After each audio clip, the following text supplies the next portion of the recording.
안녕하세요. 꼭 필요한 정보만 쏙쏙 알려드리는 용건만 약국입니다. 오늘은 수면장의 세 번째 시간입니다.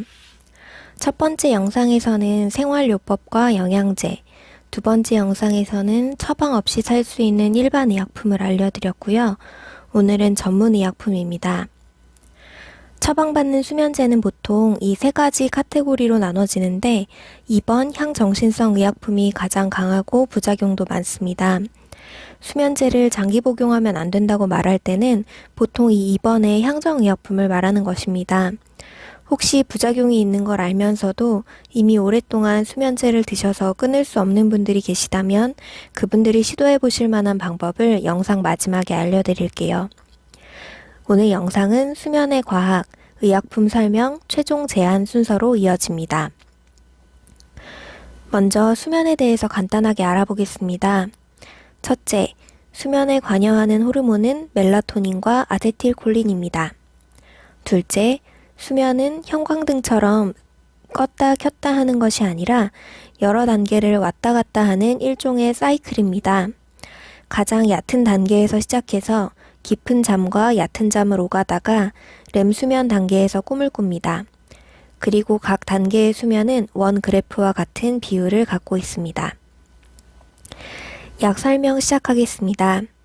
첫 번째는 서카딘 서방정, 멜라토닌입니다. 이 약은 멜라토닌 호르몬 부족으로 인한 불면증일 때만 효과가 있습니다. 나이가 들수록 멜라토닌이 저하되기 때문에 55세 이상에게 처방하고 있는데요. 사실 이 약의 임상시험에는 20세부터 80세까지 참여했기 때문에 의사의 판단하에 55세 이하에게도 처방 가능합니다. 전문 의약품 중에는 가장 안전해서 장기 복용이 가능하고요. 이 약은 해외 직구 제품과는 달리 약효가 오래가게 만든 서방정이므로 씹거나 부수지 않습니다. 술을 함께 드시면 안 되고 약물 상호작용이 있으니 처방을 받으실 때 먹고 있는 약을 의사 선생님에게 알려주시면 됩니다. 지금부터는 아까 말씀드렸던 강력한 수면제, 향정신성 의약품입니다. 향정은 사람의 중추신경계에 작용하기 때문에 잘못 사용할 경우에 심각한 위험이 있어서 국가에서 특별히 관리하는 의약품입니다. 향정 첫 번째 벤조디아제핀계. 익숙한 이름으로는 아티반, 데파스, 자낙스, 할시온, 디아제팜, 리보트릴 같은 것들이 있습니다. 이 약들은 가바 수용체에 작용해서 신경이 흥분하는 것을 억제합니다. 옆에 꽃잎처럼 생긴 가바 수용체가 보이시죠? 이렇게 5개의 서브 유닛, 꽃 이파리로 이루어져 있는데 이 서브 유닛들이 각각 작용이 다릅니다. 그 중에 알파1 서브 유닛이 수면 진정 효과를 나타냅니다. 뒤에도 이 수용체가 등장하니까 살짝 기억해 주세요. 이 계열의 약을 드시면 빨리 잠들고 자다가 잘 깨지 않고 총 수면 시간도 늘어나는데요. 사실은 얕은 잠을 자는 시간이 늘어납니다. 이렇게 수면의 구조가 변하게 되면 오래 자도 개운하지 않으실 수 있습니다. 벤조디아제핀계의 부작용 알아보겠습니다. 첫째, 수면에 대한 선택성이 낮습니다. 수면 외에 다른 작용도 있다는 뜻입니다. 앞에서 보여드렸던 수용체의 꽃잎 있었죠. 그 중에 알파1만 수면 진정 효과를 가지는데 벤조디아제핀은 알파의 다른 유닛들에도 작용해서 항불안, 근육 이완, 항경련, 기억 상실 효과를 함께 나타냅니다. 또 선행성 건망증이 발생해서요. 새로운 정보를 습득하거나 기억하는 데에 문제가 생깁니다. 두 번째 부작용은 약물 잔재 효과입니다. 이 계열에 속하는 여러 가지 약들이 있는데 그 중에 특히 반감기가 긴 약물은 다음 날까지 약효가 남습니다. 리보트릴은 반감기가 20에서 50시간, 디아제팜은 20에서 최대 80시간까지 되니까 약을 중단하고도 잔재 효과가 남아서 낮에도 계속 졸리실 수 있습니다. 특히 고령자는 간 기능과 신기능이 저하되어 약물 감수성이 높고 잔류 효과도 강해지니까 낙상이나 자동차 사고에 주의하셔야 합니다. 효과를 볼 수 있는 가장 낮은 용량을 복용하시고 그래도 일상생활이 어렵다면 약을 바꾸시는 것이 좋겠습니다. 향정수면제는 의존성에 문제가 있어서 초기 요법은 2주에서 4주가 적절하고 장기 사용은 권하지 않습니다. 오래 복용한 경우 갑자기 중단하면 금단 증상으로 인해 불안, 반동성 불면, 빈맥 등이 발생하므로 1, 2주 간격으로 천천히 감량하셔야 합니다.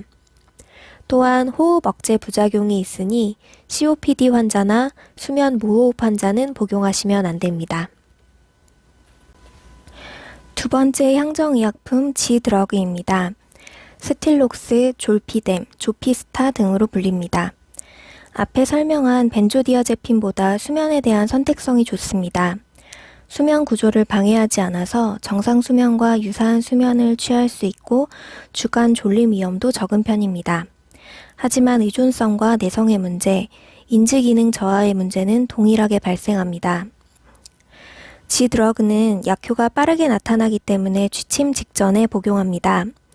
또 공복에 복용하셔야 하는데요.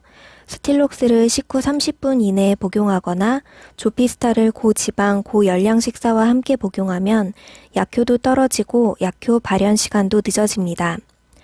지속시간이 긴 스틸록스 CR과 조피스타는 기상 전까지 최소 7, 8시간 간격을 두고 복용하세요. 지드러그는 아주 드물게 혀나 후두에 부종이 발생할 수 있습니다. 부종이 심하면 호흡곤란까지도 올 수 있으니 처음 복용할 때는 반드시 증상을 체크해 주시고 혹시라도 부종 증상이 발생하면 약을 바꾸셔야 합니다. 또 갱년기 증상 완화에 많이 쓰이는 세인트 존스 워트는 수면제의 약효를 감소시키니 주의하세요. 다음은 지드러그의 중대한 부작용입니다. 복합 수면행동이라고 부르는데요. 잠자는 동안 음식 섭취, 운전, 전화통화, 집안일 등을 하고 이를 기억하지 못하는 증상입니다. 매우 위험하기 때문에 이런 증상이 나타나면 당장 약을 중단하시고 담당 의사에게 알리셔야 합니다. 복합 수면행동 발생의 기전이 명확하지는 않지만 술과 수면제를 함께 복용하시면 이런 증상이 안 좋아질 수 있으니 술과 수면제는 함께 드시면 안 됩니다. 향정신성 의약품은 여기까지고요. 지금부터는 그 밖의 처방 약물들을 간단하게 알아보겠습니다. 네 번째, 사일레노정입니다. 우울증에도 쓰이는 성분인데 용량을 줄여서 수면제로 사용하고 있습니다. 잠자기 30분 전에 반드시 공복으로 복용하셔야 합니다. 이 약은 공복에 드시면 흡수가 빨라져서 약효 시작 시간이 빨라지고 지속 시간은 짧아져서 부작용이 적습니다. 다른 질환이 동반된 불면증의 경우에는 레메론, 트라조돈, 세로켈 등을 사용합니다. 이 약들은 주로 세로토닌, 도파민, 히스타민 수용체에 작용해서 진정작용을 가집니다. 마지막 수면제는 아직 국내에 출시되지 않은 벨솜라라는 약입니다. 오렉신은 각성을 유지시키는 뇌의 물질인데요. 벨솜라는 이 오렉신의 작용을 방해해서 수면을 유도합니다. 이전까지 국내에서 처방되던 수면제들과는 완전히 다른 기전의 약물이라 이 약이 출시되면 기존 약으로 효과를 보지 못하셨던 분들에게 도움이 될 수도 있을 것 같습니다. 약 설명은 여기까지 하고 이제 벤조디아제핀계 수면제 장기 복용자들을 위한 안내를 드리려고 합니다. 보건복지부 고시에 따르면 벤조디아제핀계는 투여를 중지할 경우 금단 증후군을 일으킬 수 있어 환자에 따라 1, 2주마다 10에서 25%를 감량하면서 투여하도록 권고하고 있습니다. 그런데 이 작은 알약을 10에서 25%를 도대체 어떻게 감량할 수 있을까요? 잠깐 여기서 주의하실 것은 이 향정의약품을 수면제 이외의 목적으로 투여하는 경우에는 의사의 허가 없이 임의로 용량을 조절하시면 안 됩니다. 늘리는 것도 줄이는 것도 매우 신중해야 하는 약물입니다. 네이버에 약가위를 검색해 보시면 이 빨간 손잡이의 가위들이 나오는데요. 이게 약국에서 주로 사용하는 약 절단기의 모습입니다. 흔히 볼 수 있는 아래 그림은 원하는 모양으로 자를 수가 없습니다. 알약의 10%가 어느 정도인지 알려드릴게요. 동그란 알약을 기준으로 할 때 약을 4분의 1로 자르고 거기서 한 번 더 자르면 8분의 1, 즉 12.5%가 되는데요.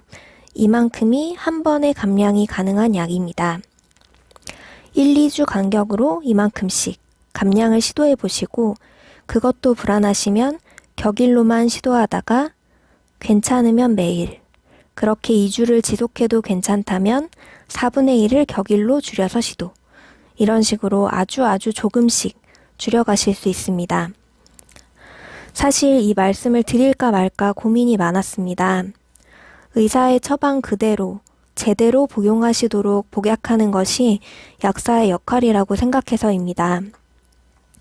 그런데 수면제는 조금 다르다고 생각했습니다. 환자분들은 계속 먹으면 안 되는 걸 알면서도 끊지 못하는 것이고 의사 선생님들도 원해서 꼭 필요해서 처방하시는 건 아니라고 생각했습니다. 그래서 문제의 소지가 있을 수 있음에도 불구하고 이런 내용을 넣게 되었습니다. 다만 모든 분이 이런 방법을 쓰실 수 있는 것은 아니고 처방에는 수면제 이외의 목적이 있을 수도 있으니 처방의에게 약을 줄여도 되는지 반드시 먼저 확인하신 후에 시도하셔야 합니다. 그리고 CR정이나 서방정으로 표기된 약들은 자르거나 부수면 안 되기 때문에 그대로 복용하셔야 합니다. 바포, 최선의 마지막 제안이라는 뜻입니다. 어떤 수면제를 드시게 되든 약을 먹고 약효가 어땠는지를 기록하는 수면 일기를 한번 써보세요. 약을 복용하고 느꼈던 사소한 변화들을 모두 기록해 보세요. 수면 일기를 써보면 이 수면제를 계속 먹어도 될지 아닐지 알 수 있으실 거예요. 당신의 몸과 마음이 건강하고 평안하시기를 바랍니다. 꿀잠 주무세요.